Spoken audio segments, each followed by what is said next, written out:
Welcome back to the channel, everybody, and boy oh boy is there just a lot to talk about, and I'm not going to dwell on it. We're going to be talking about Dream and the Connor Eats Pants stuff that's going on Twitter right now, because I think it's just funny to talk about. It's just such a funny little situation. The other reason why I want to talk about it is because he kind of brings up some stuff that I kind of dislike about the Minecraft community in itself, that I kind of want to talk about myself and kind of share my own opinion about it, because the more and more these dramas start to happen, the more I start to hate this Minecraft community altogether. But my goodness, did Dream have a just complete meltdown on Twitter. Now, these messages are going to come off as extremely blurry, so you're probably not going to understand a single thing that I'm putting up on screen. You're not even going to get it because it's so blurry. And I don't follow Dream. I don't care to follow him. So a lot of these messages that are going on Twitter are from like people just like sending him over and over and over again to other people. So it's gonna look really bad. But let's read a few of them. If you genuinely have a problem with me or my friends, or heard a rumor you would like clarity on, I'm happy to talk about anything. I have no respect for people vague tweeting slanderous rumors without even attempting to learn more. I'm not the boogeyman. Done yapping. Oh my god.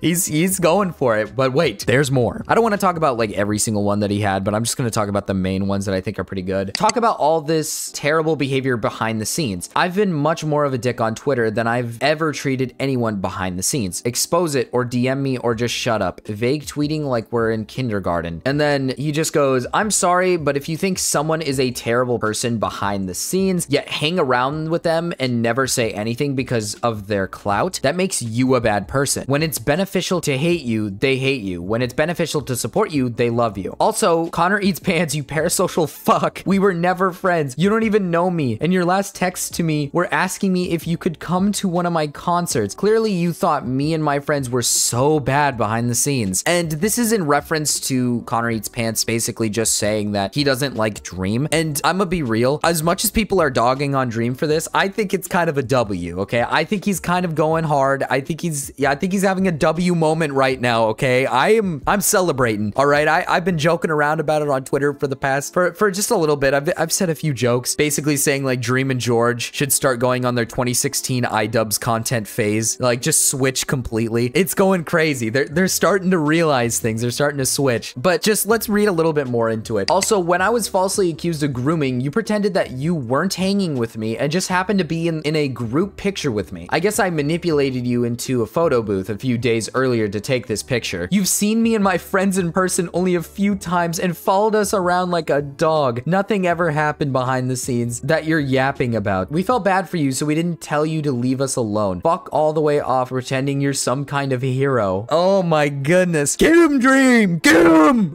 This guy, I love it. I love it, dude. I love the exposing of this fucking dog shit community. I actually unironically love this fucking behavior. I know, like I said, I know a lot of people are mad at Dream. They're like, why is this guy yapping on Twitter? Listen, man, I don't care. I love this shit. Now, Connor, I used to love watching Connor back when he was hanging out with Carson and Schlatt and stuff. But if you don't know about the Carson situation, this reminds me very much of it, where Carson got accused of something and his friends basically jumped the train to be like, we don't like him. We don't like Carson. We never liked him. And the only like reasonable people about the situation were pretty much like Ted and Schlatt. Schlatt and Ted handled it with like more professionalism than the other friends did. Like one of his old friends literally continued to keep calling him like a pedo when it was pretty proven that he wasn't. And they just kept dragging his name in the mud. And my assumption as to why is most likely because it is beneficial for them in the long run to do said things and to call him those said things, which is ultimately why Carson's career fell off a cliff, because his friends basically took him and threw him in the mud without thinking about it, without putting any extra thought into it. They just knew that, they came out about the situation and it's beneficial for me to hate on him than it is to support him. And that's what this community does. It's the same thing with the Katie situation, where Katie came out about George and every Minecraft YouTuber you can think of basically just sat there and said, fuck George. Katie, support Katie, fuck George, guys. And it's because it's beneficial for their careers. It ultimately is just a business model. It's a business run. They're doing this for the purpose of, this is gonna make me more money in the long run. I'm not gonna get in trouble for siding with the right side, which pisses me off. And it's because of parasocial relationships. A lot of it has to do with this parasocial mindset. They built this echo chamber community, right? Where all they do is believe the same exact fucking thoughts. It's the same thing with like these Twitter idiots who still defend Katie to this day, which is, you know, these idiots who will make up stupid reasonings for why she's still a victim and whatnot, and why George is this disgusting freak. That's the audience that these people have built. These hive-minded, like probably teenagers who are just so blinded by like reality reality. They only want to believe what their favorite creators will tell them, basically. They don't really want to believe anything else. So when someone says, I've been sexually assaulted, I've been abused, I've been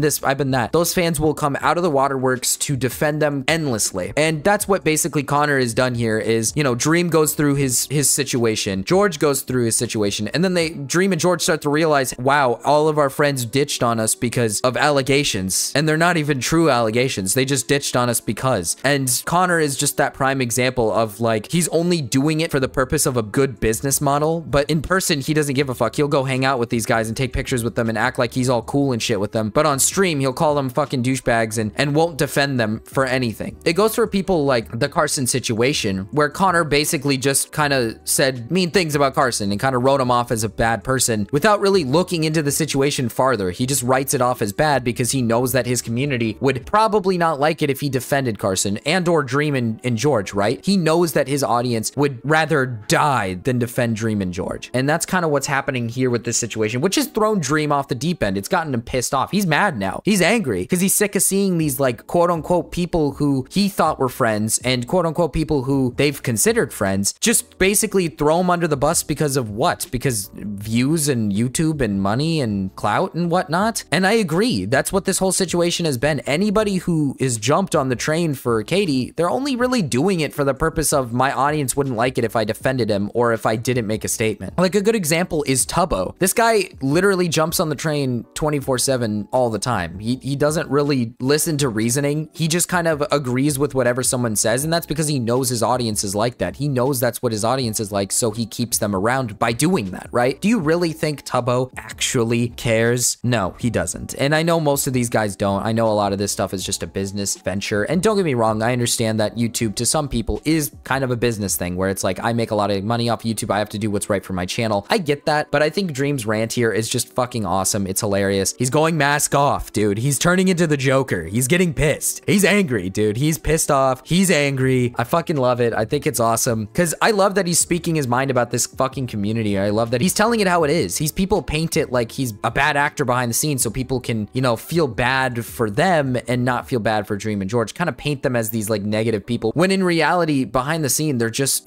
generic nice guys or generic dudes who, yeah, sure, maybe they're a little mean sometimes behind the scenes. Maybe they do some things behind the scenes that some fans don't like. But that's the point of why we don't like parasocial relationships. Parasocial relationships make it out like as if these creators are these perfect people, these perfect creators, perfect people. And that's what Connor's trying to do, is he's protecting this perfect image. And that's what George and Dream kind of used to do, is protect this perfect image of themselves, make it out like, oh, look at us, we're just like perfect people who have no mistakes. And with Dream's like recent response about his allegations, at the end of the video, he makes it very clear that he's sick of the parasocial relationships. And I'm glad that he's sick of that. I'm glad that he's not going to try to encourage that kind of parasocial relationship anymore, because it's negative. It's only negative, and it builds this hive mind of people, which is just bad. But anyways, guys, I don't want to keep rambling on about this subject, and I'll see you guys in the next one. Peace.